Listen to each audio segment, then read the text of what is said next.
아유, 요새 변비가 심해가지고 이거 아니 변비뿐만 아니라 다이어트까지? 다이어트뿐만 아니라 지긋지긋한 만성 피로랑 살찌게 만드는 세균을 잡아준다는 프로사기 아니 프로바이오틱스.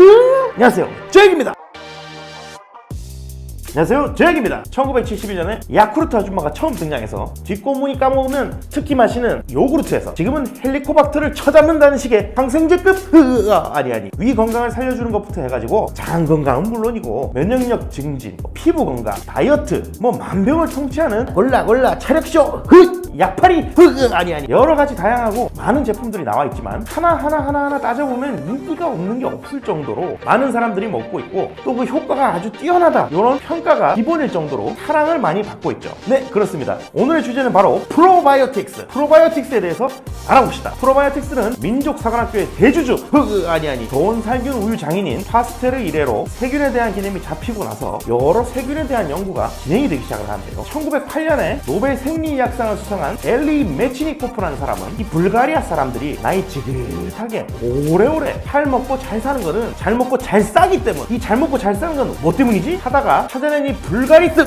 요구르트에 왕창 들어있는 이 젖산균이라는 녀석을 발견하게 됩니다. 이걸 발견하고 나서 아니 균이면 다 나쁜 놈들인 줄 알았는데 얘는 사실 좋은 놈이었어 라는 사실을 알게 되면서 사람에게 도움을 주는 균이 있구나 하고 많은 과학자들이 대학원생들과 함께 노벨상을 따기 위해서 열심히 일하게 되었죠. 그래서 사람 몸에 이로운 균, 개이득할 때 이득과 플러스 균, 프로바이오틱스, 즉 프로바이오틱스가 짠 하고 탄생하게 되는 것이죠. 일반적으로는 이 소화기계, 우리가 먹는 장, 위장 이런 것들, 이 소화기계에서 유용한 역할을 하는 균들을 통칭하는 말입니다. 대표적으로는 이제 요런 균이 있죠. 아니 그럼 이런 이로운 균을 자꾸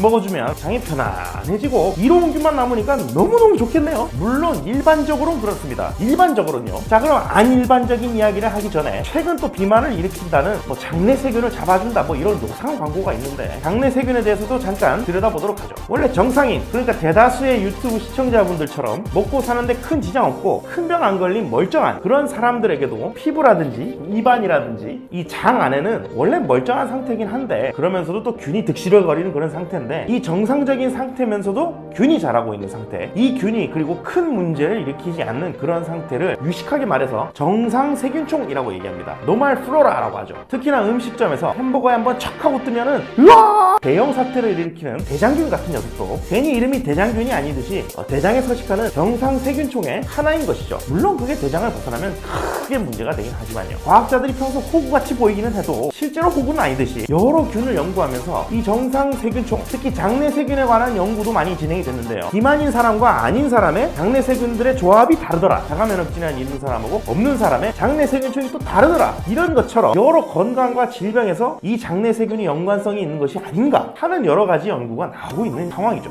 치매나 치과 치료를 잘못해가지고 파킨슨병 같은 것까지도요. 이때 여기서 이 프로바이오틱스가 장에 싹 하고 들어가게 되면 프로바이오틱스로 장내 세균이 바뀌니까 그럼 잘만 조절해서 살 안 찌는 체질인 사람하고 장내 세균을 비슷하게 해주면 다이어트 시간은 띠용! 이런 아이디어로 프로바이오틱스를 활용하면 진짜로 살이 잘 빠지는가에 대한 그런 연구도 진행되었습니다만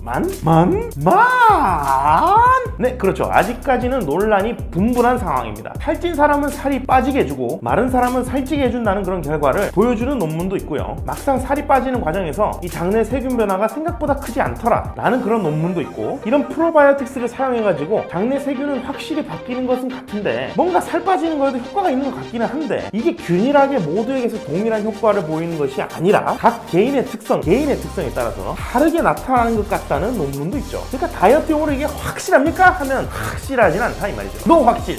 근데 그래도 이 프로바이오틱스가 최소한 위험하진 않잖아요.